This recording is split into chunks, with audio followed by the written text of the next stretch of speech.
चलिए, मौसम का मिजाज कुछ तो नरम पड़ा, थोड़ी बूंदाबांदी हुई, उससे कुछ राहत तो मिली।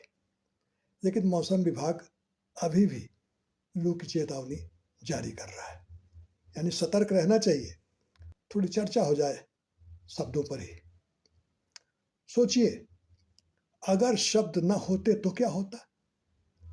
भाई, कैसे हम अपनी बात दूसरों तक पहुंचाते और दूसरों की बात कैसे समझ पाते? कैसे हम बताते कि हमें भूख लगी है? कैसे हम कहते कि हमें प्यास लगी है?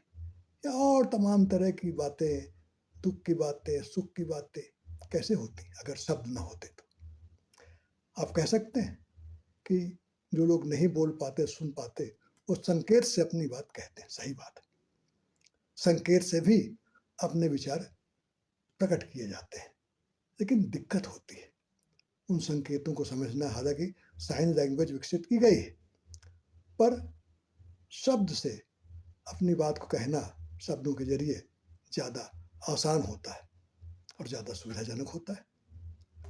और कि शब्द बनते हैं अक्षरों से, और इन अक्षरों के समूह को शब्द कहते हैं। ये तो आपको स्कूल में पढ़ाया भी गया होगा।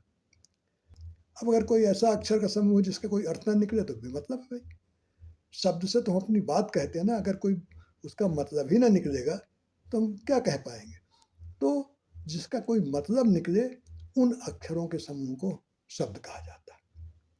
अब सवाल आया अक्षर, उनको अक्षर क्यों कहते हैं? तो उसके पीछे भी रहस्य है। क्षर कहा जाता है जो चीज नष्ट हो जाए, समाप्त हो जाए, उसको कहते हैं क्षर। और अक्षर का मतलब हुआ कि वो कभी नष्ट नहीं होती, यानी अक्षर कभी समाप्त नहीं होते हैं। और इसीलिए अक्षरों को ब्रह्म भी कहा गया है। शब्दों की ताकत हथियार से भी ज्यादा होती है, तो अक्षर की वही ताकत हुई, सर्वशक्तिमान है। यानी शब्द जिसके पास जितने ज्यादा होंगे, शब्दों का भंडार होगा, तो फिर उसका ज्ञान भी, उसका अनुभव जरूरी है, क्योंकि शब्दों में अनुभव छिपे रहते हैं। ये इस पर और आगे चर्चा होती रहेगी कि सब पहेली है, 3 अक्षर का मेरा नाम, 3 अक्षर का मेरा नाम, बच्चों से मेरी पहचान। ध्यान से सुनिएगा, क्लू मिलेगा इसी बीच में। 3 अक्षर का मेरा नाम, बच्चों से मेरी पहचान, बात के दोष से दान हो जाऊं। बोलो भैया, मैं क्या हूं?